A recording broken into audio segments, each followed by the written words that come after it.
Hola mi gente, ¿cómo están? Mi nombre es Anibel Melo, bienvenido al podcast Las Voceras. El día de hoy pues le tengo un cariñito porque sé que... Oh, this is supposed to be in English. Always happens. That's what you get for being bilingual. This happened to me last time. Yeah, sometimes we say, oh, let's do it in English, and then we go back and forth from English and Spanish. You know what? We're bilingual. That's what our Instagram, Las Voceras, says, bilingual. But today I am going to have an interview in English with Diana Melendez. She's a coach, a life coach and a business coach. And I understand, that there are many life coaches and business coaches, but I believe that everyone has their unique story. And especially at moments like this, it's really important to build community. In hard times, difficult times, maybe someone's story can really help you find yourself. It can help you see things differently. And well, without any further ado, I want to welcome Coach Diana. Coach Diana, thank you so much for coming and accepting this invitation. It's my honor, my joy. I love what you're doing, and I'm here to support it. I'm all about that. So Coach Diana and I met through a third party. We were doing an event. As most of you may know, I own a marketing agency for the last 18 years, and I have met a lot of people from all walks of life. And Coach Diana and I are going to do an event next Thursday, but we'll talk about that later. I want you to share, Diana, about your story, especially now. I believe that a lot of people, like, we live right now in a very uncertain times. Last year, I know it was really, really difficult for a lot of people. A lot of my clients, I know, because I seen, lived their moments, their struggles. And then this year, everybody is like more divided than ever, and people don't know like what the future holds, and I believe that if we connect with each other, that we can find common ground. And so with that said, I do have a direct question right from the gateway for you. Okay.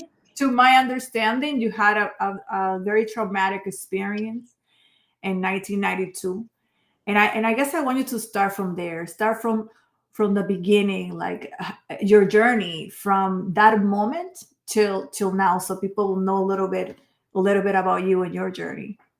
Well, thank you for allowing me to share my story.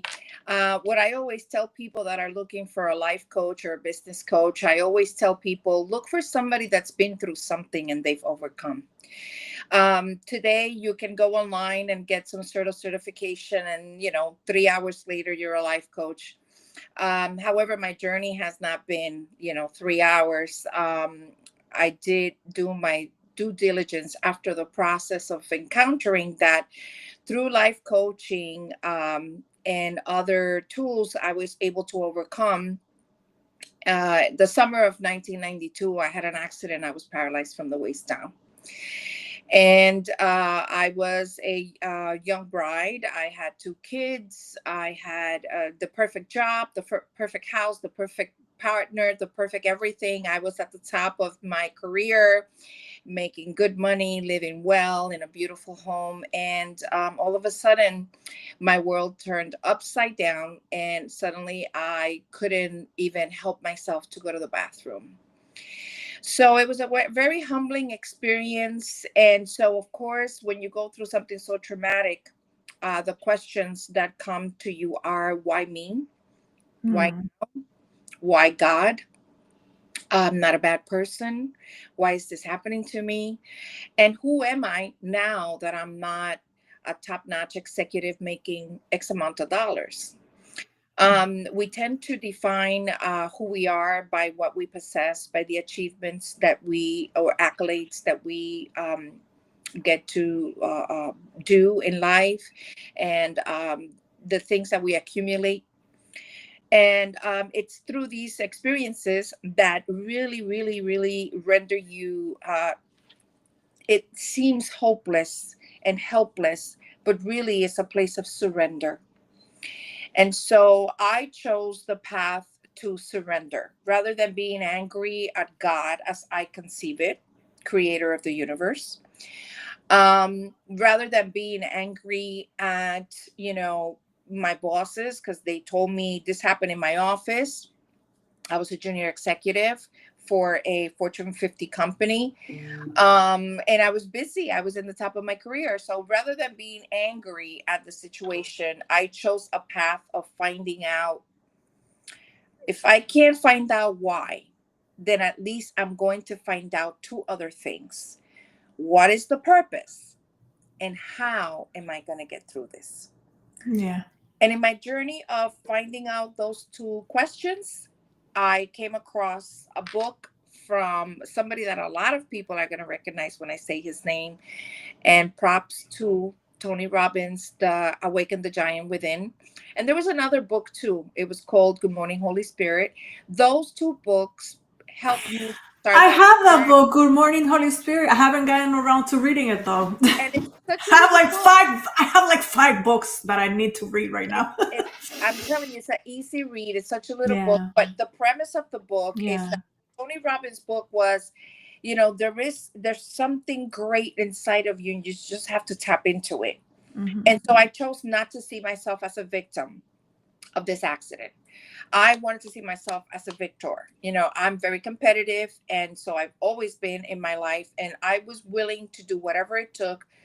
It took 3 years of therapy. And then even after that I started walking, um, I had to deal with the aftermath of being indoors for so long, which I developed agoraphobia. Agoraphobia is the fear of open spaces. So when I finally was able to walk, that I received that miracle, whenever I went outside, I would develop an anxiety or a panic attack. It was so debilitating. People would have to just bring me right back home. So that was another 2 years of dealing with that, medication, therapy, bio, all the common therapy that you know about. I did them all. And eventually, I believe God gave me the victory. Today, I am anxiety free, panic free, and my journey has become my message. From the mess, I got a message. From the test, I developed a testimony. And those, what are some tools? Because I cannot imagine, after living an active life, as women are naturally, with the house and the kids and everything, and then having to like experience not being able to move. I mean, I got depressed just by having my first child, because I had to slow down my life. Mm-hmm. I cannot imagine just not being able, depending on other people to help you, Yeah. especially in the Hispanic culture that we don't like to ask for help generally. Yeah. Well, I was blessed with a family that we all came together. My mother quit her job and she moved in Monday through Friday to help me. At the time, I had a 7-year-old and I had a 9-month-old baby. Wow. So my mother moved in for about a year, Monday through Friday, and she was there. I had a partner that was also very conscientious. I was blessed with that. Um, and, he had my back. And just the whole family, pulled through, and everybody just did, a little bit at a time and helped me get through it until I finally was able to. I didn't break my back. I severed several areas. And Mhm. so it pinched the two major sciatic nerves down the legs. So that's why there was no movement from the waist down. Mhm. And what doctors had said to me was, eventually you will walk. We just don't know when. It could be 6 months. It could be a year. It could be 3 years. We don't know. It turned out to be about a year. Okay. And can you share? I mean, because people are going through many different things, even in my own, I mean, I have like 6,000 people on my Facebook, and they all going through different situations in their life. I have someone there that have, their sister in the hospital right now in a coma. I have another person. I been praying for her. I have other people that are just afraid, of the current circumstances, like the political circumstances. Like, how do you control your mind, like from going crazy? Like, what are the tools Yeah. that you learned during that time when you had to slow down and kind of be alone with your thoughts? Because we know that 1,000 things, especially in a woman's mind, pass by us that drives us crazy. We want to shut up in our head and we can't. No, it's interesting that you say that, because actually it's been proven that we have over 13,000 thoughts, in a minute. It's really amazing. So many things can happen in our minds, and so it's a process. This is not a gimmick or a trick, or you can trick your brain overnight. It is a process, and what it does take is consistency. There are tools to master your thoughts, to master your emotions. God has given us emotions to enhance our lives, not to control our lives. So let's just take it from that premise, right? So say, for example, something I dread, they're cutting people in the job, and I'm dreading that I'm going to be next. And Yes. now I'm coming home. Every time I drive back home, during the drive back, I know I'm going to be next. I'm definitely going to be next. They're not going to get rid of Maria, but they'll get rid of me.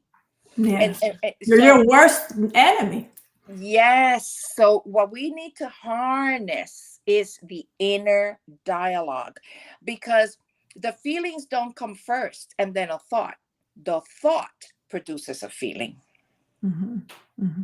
So if we can capture it here, then we can certainly manage it here. Yes. You see? So what I teach a lot of the people that I work with is, okay, why don't we dump it all on a piece of paper right now? Write it down, everything you feel. Nobody's going to love me. I'm never going to get married. I'm never going to find someone to trust. I'll never love this way again. I can't trust a man. Women are all gold diggers, whatever it is. Yeah. Yeah. Just Yeah. write it down. Write it down. Yeah. Let's get the junk out.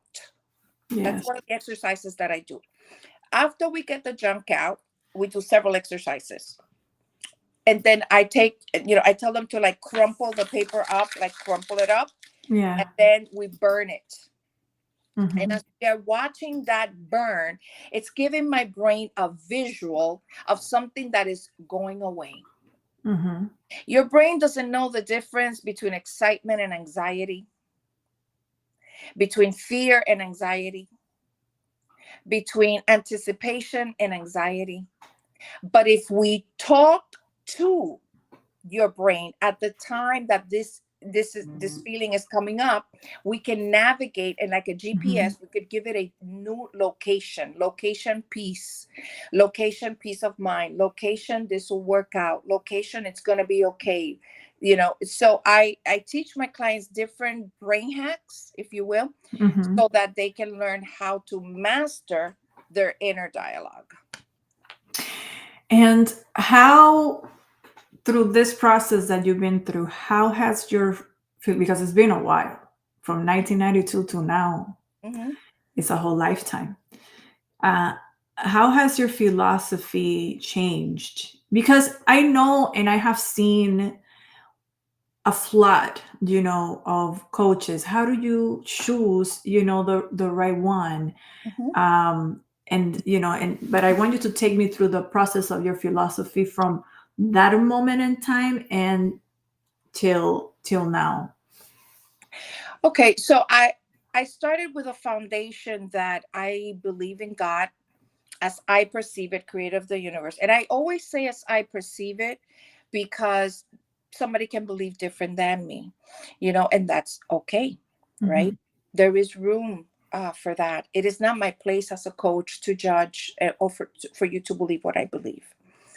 What you want to find in a coach is you want to find someone that's been through something, they have overcome it, and they live the life that they preach. And that is a different take on it, because we live in a capitalist society, like especially in the United States.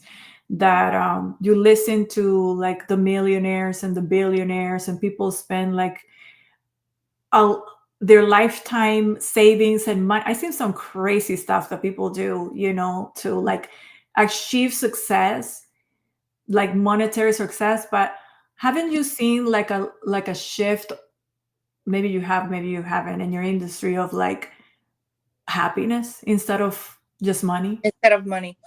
Well, because you are a spirit, first and foremost, that has a soul that lives in a body. And our society taught us to be mindful of our bodies. So aesthetics, health, and that's all great. You want to look good, you want to feel good, you want to have your healthy, and you want to have your shape, and you want to take care of yourself, and that's all great. But there are aspects of you that are not going to feel fulfilled, Mhm. content with the aesthetics. It's like you're trying to fix a spiritual problem with a physical solution. It's just not going to work. It's like if you were trying to fix an infection with a vitamin, it's not going to work.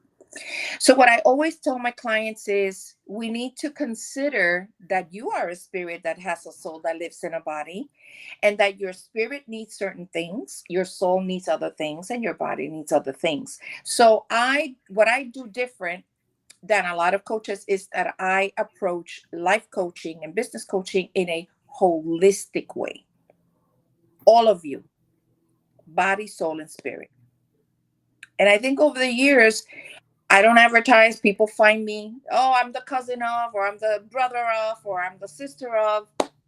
You helped her many years ago, and she said to look you up, and now we're working with them. So, because it works. It works when you address all of who you are. But when you only address a goal, but you're unhappy, and then you achieve the goal, and you're like, I'm still unhappy. What is that Mhm. about? Yeah.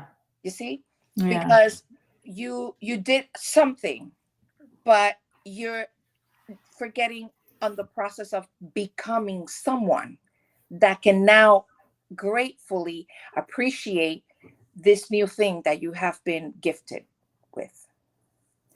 It's funny because when, at least when I was growing up, it was like being in a hamster wheel, and many people still are on that hamster wheel. Mhm. Like my husband is gonna be 54 years old, and the other day he was like, I'm tired of being in this hamster wheel. I want to get off. And last year I turned 40. I'm like, I don't want no hamster wheel anymore. I'm just gonna do things that make me happy, and that's it. Yes. Yes. You know. And the rise of social media also doesn't help at all. Like I am a inherently, although I do multimedia, I'm in a very private person in my personal life. And something very curious that I experienced in the last year, just by observing society and how people behave in the last year and a half. I opened a business in Dominican Republic that has to do with what I do now, but over there.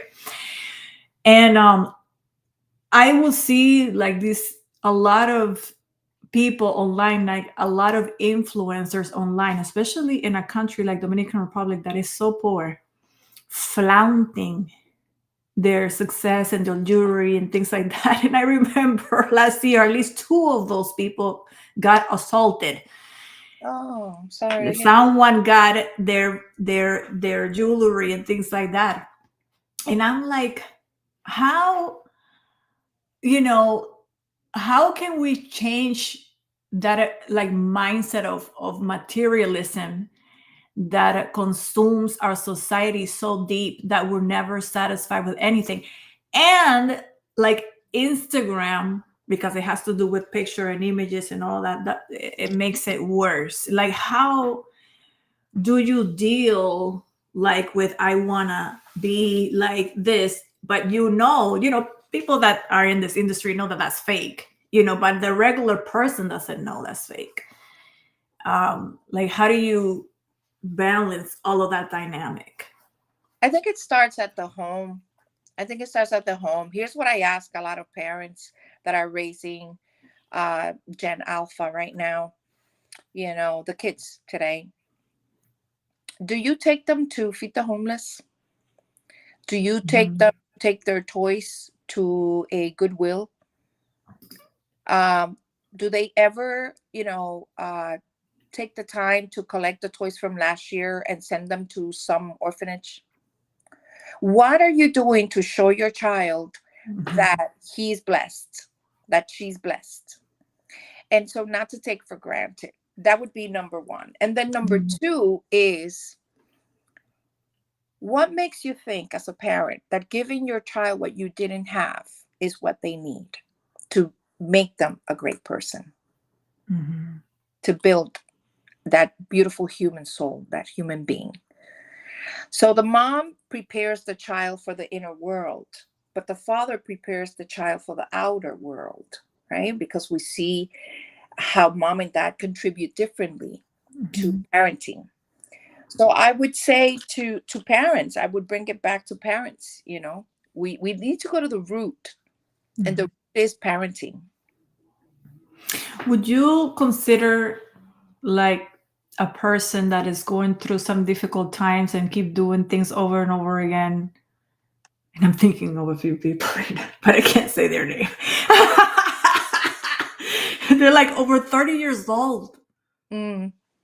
and they Yeah. keep doing the same thing Well, over, and they refuse to get therapy. They refuse to get a coach. I mean, would you recommend someone that is all messed up to do both? so ideally, yes. I mean, I think both are great tools. Except that with the therapist, and I love therapy. I think it's a great tool. I just don't think that somebody should be in therapy for 20 years. I think that if you get therapy for like 3 to 5 years, if you need it that long, to process certain things, to heal childhood wounds, etc., fantastic. But with a coach, you're not so focused on the past. You're focused on where you want to be. And what are the patterns day by day that you need to shift, change, adjust to help you get there? So I think that people may need to go to therapy to do the process of healing, and then after they do that, then they go into coaching to kind of move forward, move ahead. But the reason why people are stuck doing the same old thing is because they don't have new information. This is called a fixed mindset. In Mhm. life, you're going to find two kinds of people: fixed mindset, growth mindset. A fixed mindset person will say to you, when you try to tell them that they're doing the same old thing, and Mhm. that's why they're stuck, they'll tell you Mhm. something like, I know what I'm doing. You don't have to tell me anything. I don't need any help. The consequences are mine. So you don't, why are you worried about it? You know, Mhm. it's okay. Maybe I don't want to change. That's a fixed mindset. And then Mhm. they expect different results Mhm. from doing the same old thing. Yes. Yes. A growth mindset, it's a mind that is curious. Hey, so do you think I need to change something? Like, if I were to change it, like, what do you suggest? Because I don't have a clue. Mhm. I don't know what to do different. So that's a growth mindset. So when you come across somebody that has that reaction to receiving consejo, advice, then you know that that's a fixed mindset. And those kind of people, two things happens to them: they never change and suffer for it, or they get to such a rock bottom situation that when they have lost all the relationships, when they are all alone, they go into like, nobody wants to be my friend, nobody wants to talk to me, like, Yeah. kind of thing. And they need to get to a place of real deep hurt to want to change, because they can't continue living that way. Yeah. And isn't in our darkest moments that we find ourselves. And then, and it's not cliche, it's true.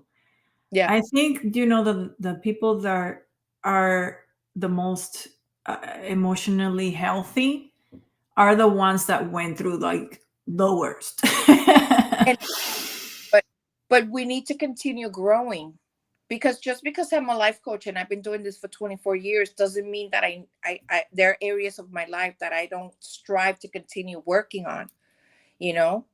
um I must have a student attitude towards life.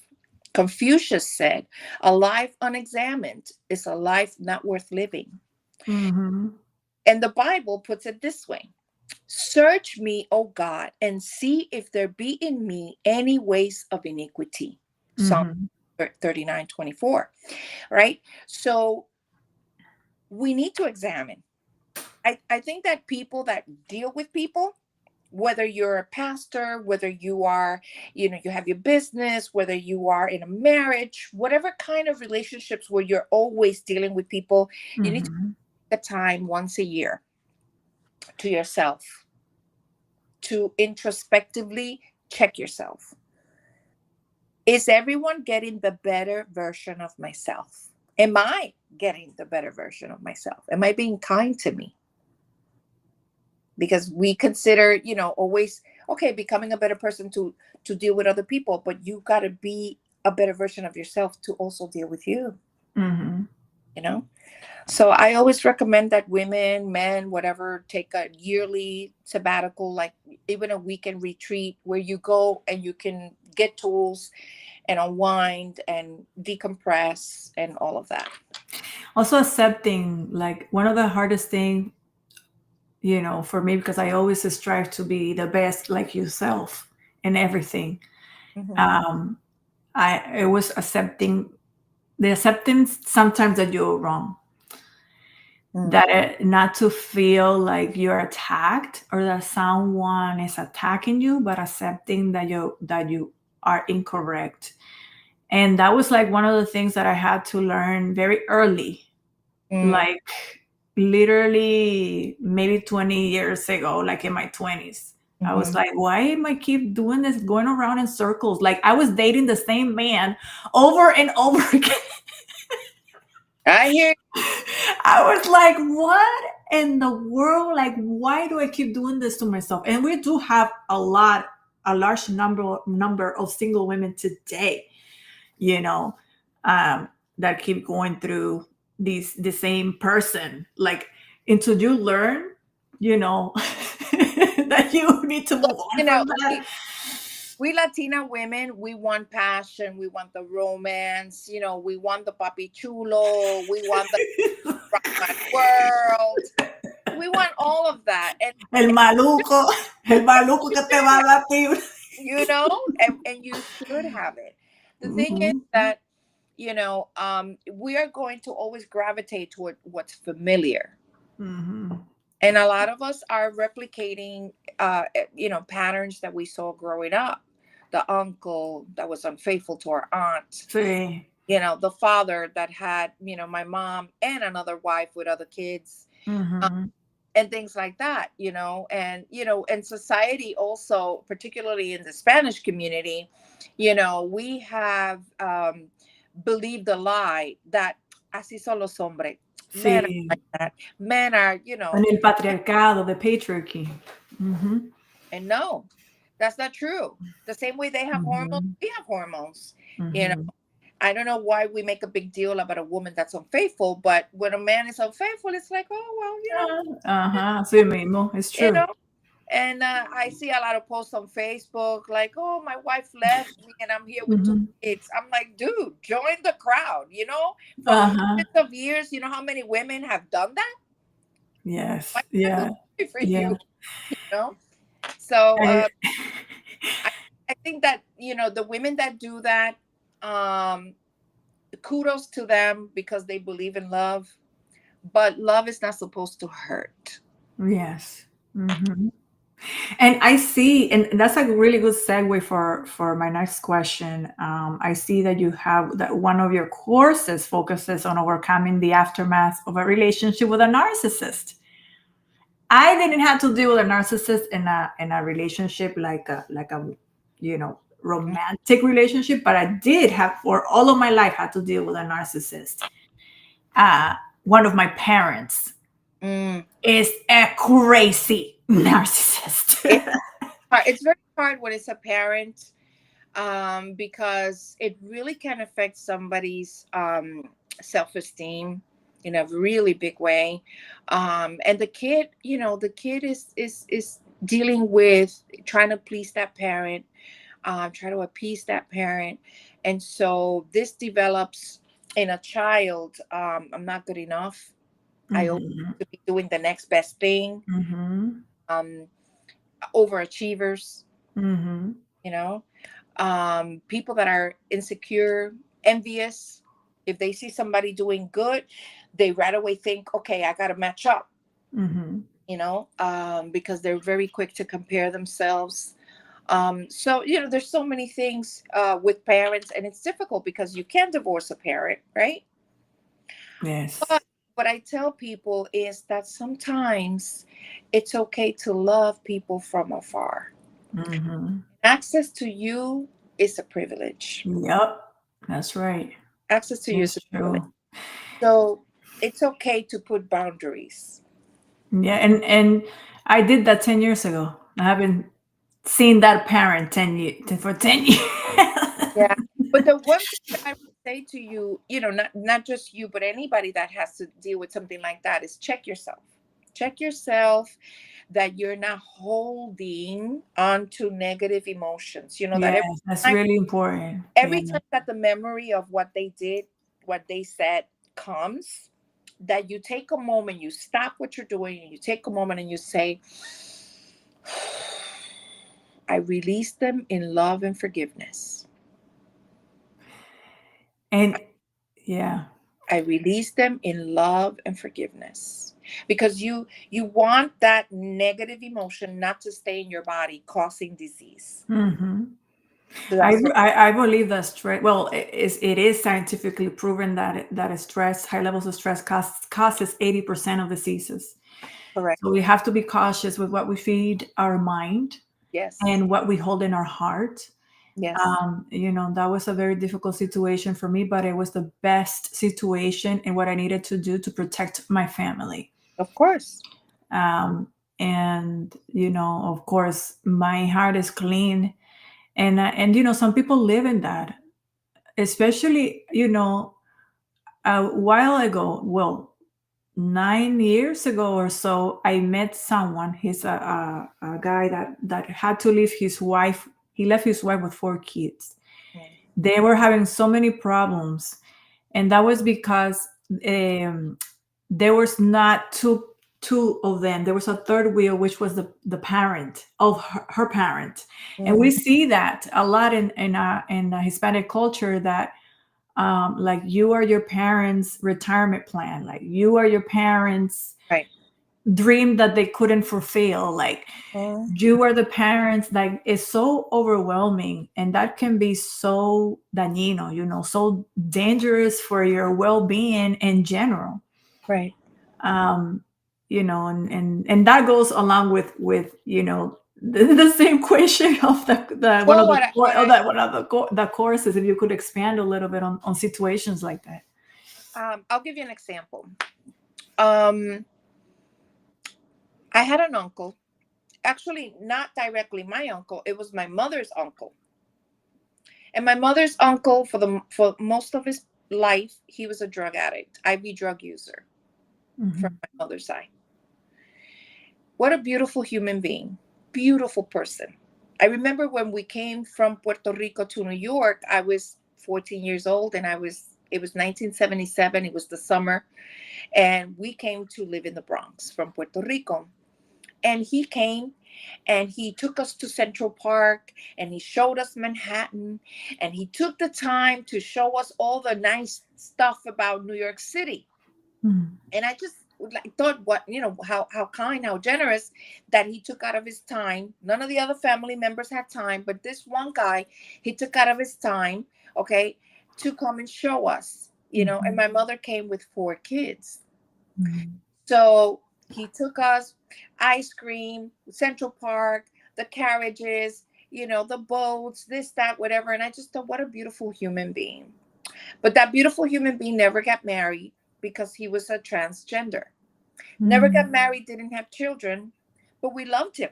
Tio Bacho. Mhm. Everybody loved Tio Bacho. But when Tio Bacho became elderly and unable to take care of himself, Mhm. no one in the family wanted to deal with that. So I decided, I had such fond memories of Tio Bacho that I asked my partner, how do you feel if I help him in this situation, but, move him into like an assisted living facility? That's what I thought. Let me tell you something. I did the best thing that anybody could do for somebody like that. He lived on a beautiful assisted living facility on 5th Avenue and 106th Street. It's right across the street from Central Park. Isn't that? Nice. That's very nice. That's And beautiful. and it is a beautiful story, but the guilt that I had to put him there, it was real. I always thought, I heard so many people say, no, I'm taking my mom to my house and whatever, because we deal with that culturally. Mhm. Yes, we But know. the truth is that he needed, because he had been an IV drug user for so many years, he had so many complications. There's Mhm. no way I could have taken care of him in my home. Yeah. He needed a nurse, he needed medical treatment, he needed all these things, and he died peacefully in that place. But the guilt that we deal with is really real. I had to even call one of my friends that was a psychotherapist and say, hey, I want to have a few conversations about this. I feel awful. I Mhm. feel awful. And then I had to overcome the stigma of what I had heard as a child Over all and the years, over again. Oh, yeah. that that's what you're supposed to. Yeah. Mhm. So many times, we believe what we have heard as a child, and we consider that to be the truth. Mhm. Mhm. And yet that could be so dañino. It could Mhm. be Oh, so bad, definitely. because it doesn't serve us. So there are Yeah. a lot of things that we grow up with, culturally, spiritually, socially, that do not serve us Yeah. in our adult years. And so this is where um, transformation of your mindset comes in. So that every time the thought of I'm a bad person because I didn't keep my uncle in my home, I can switch that thought and say, I did the best that I could for my uncle. He died in peace. He had all the medical assistance that he needed. He never went hungry. He was always taken care of. I did right. Mhm. And if I still feel guilty, then I need to extend forgiveness to myself. And that's part of self care. Yes. I choose to forgive myself. Yeah, I always believe like if you're having a hard time and things are chaotic and there's a lot of drama and it's just, I mean, who wants to live a life like that, you know? That's Like not part I of yeah, not only with a parent but also like a romantic relationship. I had a current experience last week where I really had to like let go of one of my like contractors, and I've been working with them for 2 years. It's just it brought so much like chaos into our group, and it was very difficult to manage because it's not like she is close. And one of the things that I see people do, especially if they know that you believe in Christ and that you're a Christian, why are you doing that? Aren't you a Christian? Mhm. Like, so I'm supposed to lay myself down so you can walk all over me just because I'm a Christian? Mhm. Like the manipulation, that some people use on you when when you try to talk to them about God and things like that, so they can get their way. How would you handle something like that and people experiencing something like that, or have you ever? So first of all, kudos to you for being courageous enough to cut it. Oh yeah, blocked everywhere. Trust me, this happened like 5 days ago. Yeah, take a moment to celebrate because it takes courage to cut manipulation, to cut the ay bendito, the pobrecita, the oh no, like um again, you gave her a gift. She doesn't see it right now, but you gave her a gift. And here's the gift. The gift is that she put you in a position to make a decision for her so that she can eventually stop and say, why was I let go? It's, at some point, I hope, at because some she's point, not 20. at some point, Hmm. hope and pray that at some Yes. point she'll come to a place of clarity and she'll say, um, I did this, I did that, I could have done this better, I could have done that better. I need to work on this and that. So you Hmm. really gave her a gift, actually. and Hmm. and by eliminating that energy, you can now work on being more productive. You can organize your time, etc. But I think I waited too long.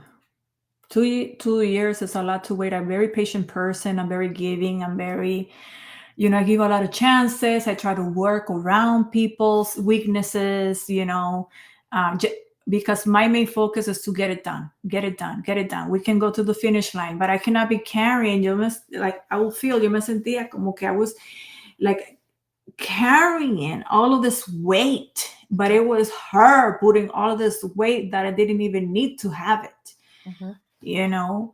So Um, what is the one thing that you can change in the future after this?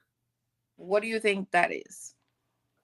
I think I need to be, I need to practice what I did just before I met my husband Hmm. in business, because before I met my husband, after going through all these different heartaches and trying to do things differently and wondering why I am dating the same guy, I made the decision to cut that off, and then my dating got shorter and shorter and shorter. Like maybe I will date someone like for 2 years, and that was like, that was a waste of time. That sucks. Then it will get shorter, 1 year, then 6 months, then 3 months. And it got to a point that when I look like, I didn't even give him the person a chance. And I think now that I am like talking about this, uh, I think that I am different, in business, because literally I was the only source of income. So I have multiple businesses. I have 15 employees in one company, and I have independent contractors in other countries. So my income, especially in the contractors in other countries, the only income they have. Mm. So I was like debating it, because if I cut it off, that person could literally be on the streets, because it's not like here in the United States that you can go and get food stamps and get social services. Mhm. It's like non-existence in this country. Sometimes you're literally left alone, and that was the thing that really kept me there. And you know what we call that? We call that false responsibility. Mm. It's not your responsibility for that person to want to do right by you as an employee. It's not your responsibility for that person to be professional. It's not your responsibility. And you can give them warnings. You can say you're not meeting the expectation. How can I help you? You're not hitting the goal mark. um, let's have this conversation again in 30 days to see where you're at. But This Mhm. is in the direction I need you to go. Mhm. So then the one thing you want to work on is you don't wait so long to express your discontent. Mhm. Then you are assuming false responsibility, because now you're put in the position to let go of the person, and you know the impact that that causes. But the question to you is, how soon do I say you're not meeting the mark? So that's the one thing, looking back, if you are going to, take some responsibility for what happened, even though it really is the responsibility of that person to meet the demands of the job. Mhm. But since you're a good-hearted person and you have God in your heart and you want to show compassion, then maybe you want to do metrics sooner, and maybe Mhm. say every 30 days, Mhm.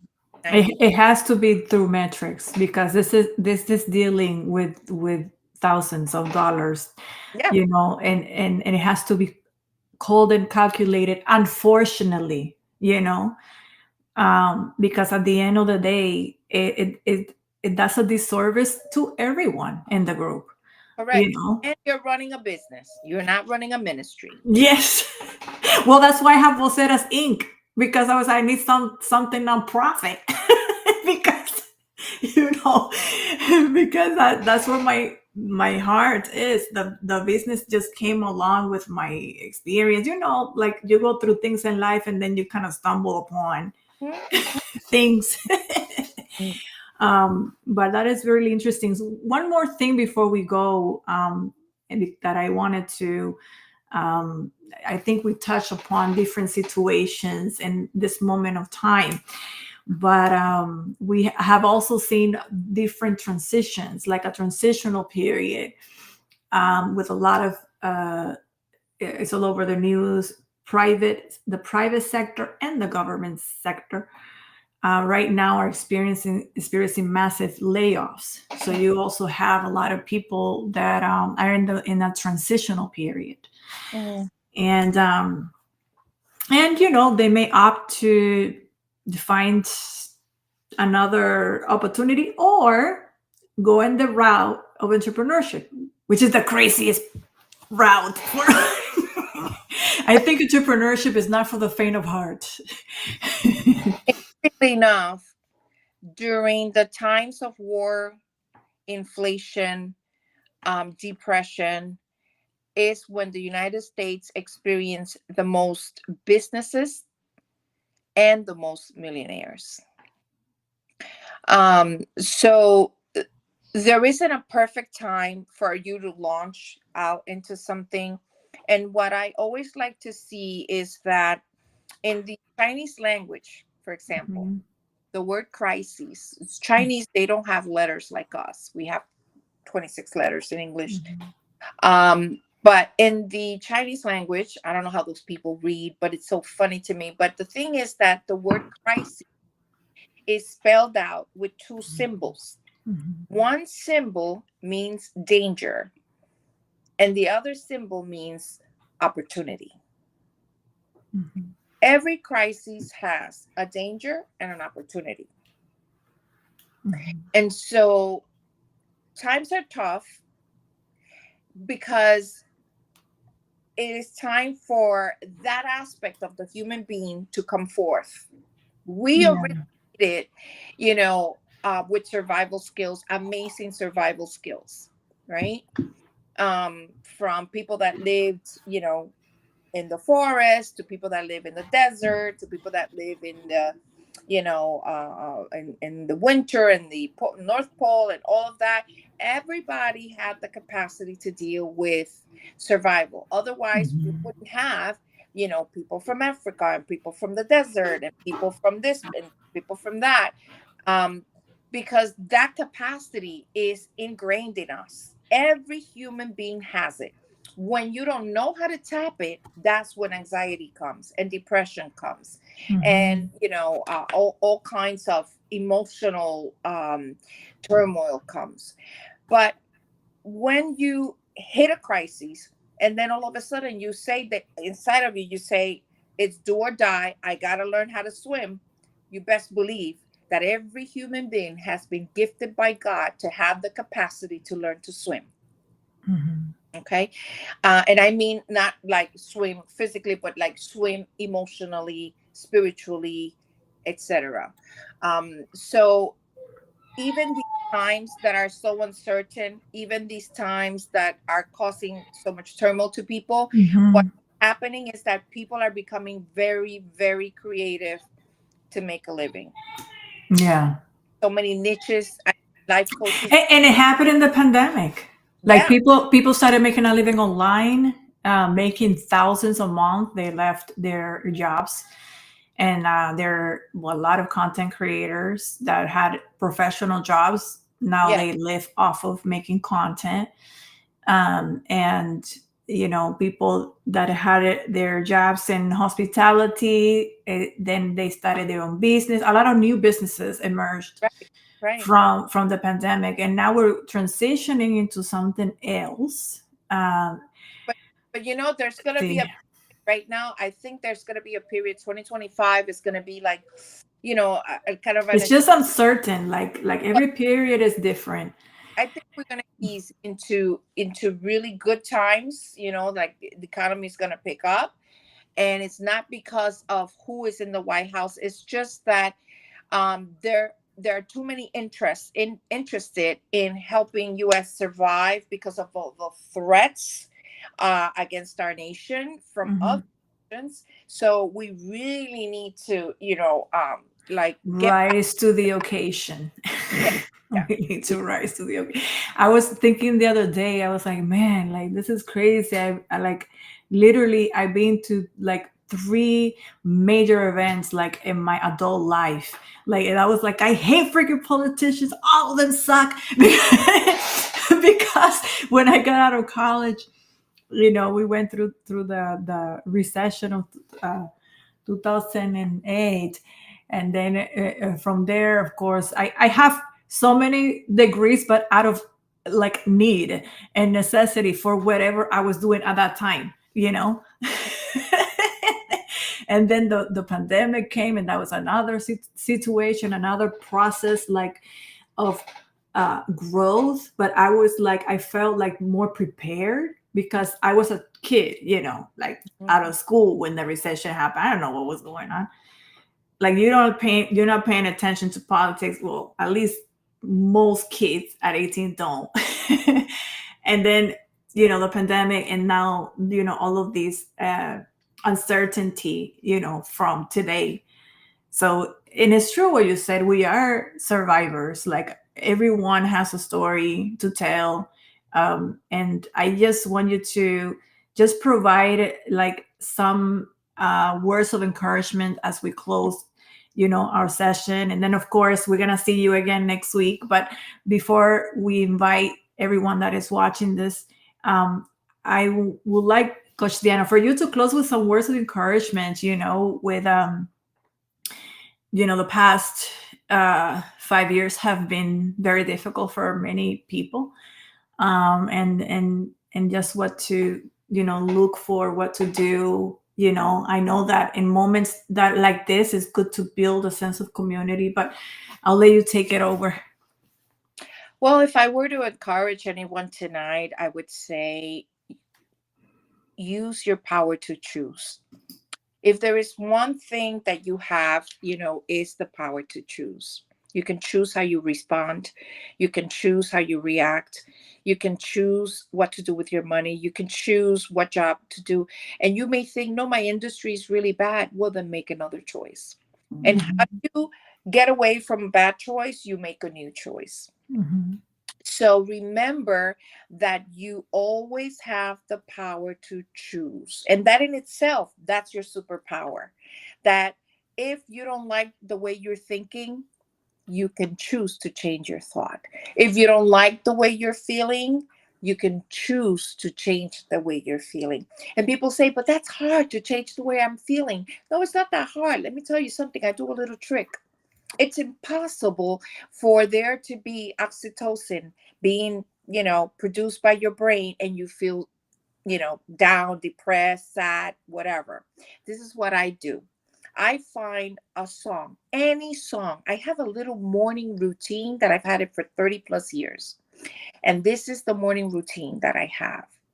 The morning routine is that I take 10 minutes of my day and I spend 3 minutes. I time it 3 minutes. Thank you, God, that I'm breathing. Thank you, God, that I'm not breathing through a tube.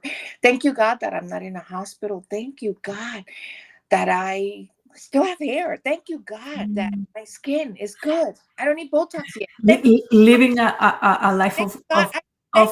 yeah, And then of I take gratitude, living a life of gratitude. 3 minutes of gratitude. Then Mhm. another 3 minutes of how I want my day to go. Today, I want my day to go like this. I'm going to stay positive. I'm not going to be reactive. I choose today to not respond with a nasty attitude to anybody. I choose. And then the last 3 minutes, I put a song and I dance. Yes, I dance. And usually I pick up Bee Gees, Earth, Wind, and Fire. I like the, Lovely Day. Gets me in a happy mood. It's really how you start your day. Those first 10 minutes of the day. I encourage you, if you try this for 7 days consistently, come back and tell me if you're still upset, depressed, or how. Because it's possible you're changing your brain chemistry. You Mhm. start to feel a difference in your body, in your emotions, and in your thoughts. Oh man, I started doing something different myself too when the year started, and that's just find happiness in the little things. Like I had, my husband had he's always busy, and he didn't have time to get me, like before, they get you flowers and you know how it is. So I went and I got my own flowers. I was like, I'm gonna fill this house with flowers. Good for you. Yeah, and it made me happy. Good for you. Something so simple, and my candles, that I love, and my oils, and I started doing all of the things that I love, and those are very small things Mm-hmm. that really calm me, that really soothe me, that really get me started, you know. And then of course, in Valentine's, my husband got me 5 bouquets because he saw that I was starting That's to, great. So to you buy started myself up. flowers. And he was like, wait a minute, what's going on here? That's awesome. What a But I encourage everyone to just calm down, take it one day at a time, breathe. And if you don't know Christ and you're probably angry at God for all the things that have been happening, just know that this is our human doings. And it's just in our nature to this literally try to self-destruct ourselves. It's just in our nature. And then we have to live a life with gratitude Mhm. and conscientious, of every day, and everything will be all right. Like my anchor, like yourself, Coach Diana, is God. I wouldn't know like what to do Mhm. without him, and listening to his voice every morning to get me started, and to be a beacon of you know hope and kindness and love, because I think that God has called us to be the light of the world. He said the light of the world, to others that are going to these difficult times. Exactly. Well, so where are we going next week? So we're gonna be at Colombian Coffee House in Boca. I'm excited because I love coffee. I love Colombian coffee, and I have a sweet tooth. So I look forward to that. But really, I'm excited to be sharing with them how to thrive in difficult times. And I'm Yes. going in 5 steps. And then I'm going to do like 2 little exercises to get their juices going.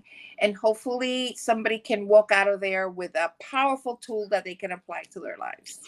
Join us at a Columbia Coffee House. You can go to their Instagram handle. CCH Coffee is their Instagram handle.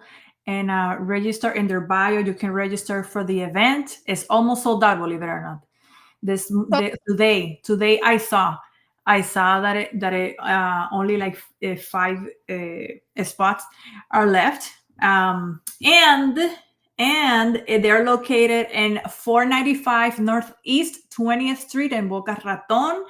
You're going to see Coach Diana, and if you need a coach in this moment in time to help you navigate the intricacies of life, of work, of taking care of your home, of your children, and just trying to have that balance that is so difficult to sometimes to have. Get a coach, because even people that are in professional sports, what do? They look at their coach when they're about to make a decision. They look at their coach. yeah, So make yes. sure that you see us there, and Coach Diana will be there, and we'll have fun. Thank you so much, Coach Diana, for being here with us. Well, thank you so much. I pray that you continue to have great success in everything that you do, and especially all the families that you are blessing. When I hear an entrepreneur be concerned with their impact on the families that their employees, represent, and my heart goes out to you, because I understand, been in the same position before, when I had my own bigger company. Now it's just me and a smaller team, but that's a beautiful thing to have that perspective as an entrepreneur, that you are blessing so many families. So I just pray that God continues to guide you, and you continue to do this awesome work that you're doing. Oh, thank you so much. Mucho amor. Gracias a todos. And I'll see you guys and next week, okay? Please register. Bye bye.